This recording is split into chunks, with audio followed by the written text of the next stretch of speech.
আমার এই 5 মাসে 4-5 মাসের মন্ত্রিত্বের অভিজ্ঞতা আপনার একটু বড় দরকার। আমি দেখছি যে কিছুই বদলায়নি। একইভাবে আপনারা যারা ঘুষ খেত তারা ঘুষখোর ফোন দিতে কি করছে, একইভাবে যারা আটকে দিত ভালো একটা কাজকে আটকে দিচ্ছে, একইভাবে ওই যে আমি বললাম যে আপনার ভোট পাল্টে দিয়ে চলে আসছে। এখন আপনার they have become holier than the pope. ওরাই এখন অনেক বেশি আপনার জুলাই যোদ্ধা হয়ে গেছে। এই কথাগুলো আক্ষেপে বলছি এই জন্য যে আমার বয়স অনেক। আমি তো সত্যিকার অর্থে এবার পরিবর্তনটা দেখতে চেয়েছিলাম, যে এখন পর্যন্ত সেটা আমি দেখছি না আমাদের মধ্যে। কিন্তু আশাবাদী হয়ে এই কারণেই আমি পরিবর্তন দেখছি একজন মানুষের মধ্যে, সেটা তারেক রহমান সাহেব।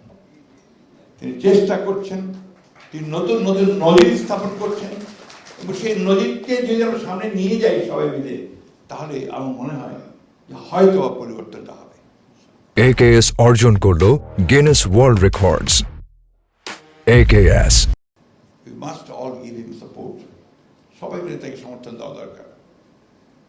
এই যে ধরেন উনি বলছেন যে পরিষ্কার করো, বাচ্চাদের বলছেন যে তোমরা কেউ কিছু ফেলতে গেলে ওকে আটকাবে, বলবো যে বিনে ফেলে। কর্পোরেশন, সিটি কর্পোরেশনকে বলছেন যে তোমরা পরিষ্কার করো, কিন্তু হচ্ছে যতক্ষণ উনি থাকছেন বা কেউ থাকছে হচ্ছে, তারপরে আবার সেই দিকে সেই হয়ে যাচ্ছে।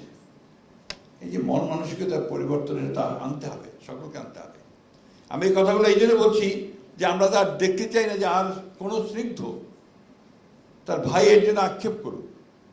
আমরা আর দেখতে চাই না যে আবু সাইদের বাবা মা যারা তাদের একমাত্র সন্তান নয়, উপার্জনকারী সন্তান, পড়তো এবং আপনার সেই সঙ্গে টিউশনি করতো, এই উপার্জনকারী সন্তানকে হারাতে হয়, ওয়াসিমকে হারাতে হয়, সেই ছোট্ট বাচ্চাগুলোকে হারাতে হয়। এটা আমরা কেউ চাই না, আর সেই জন্যই আমরা নতুন করে কাজ করতে চাই।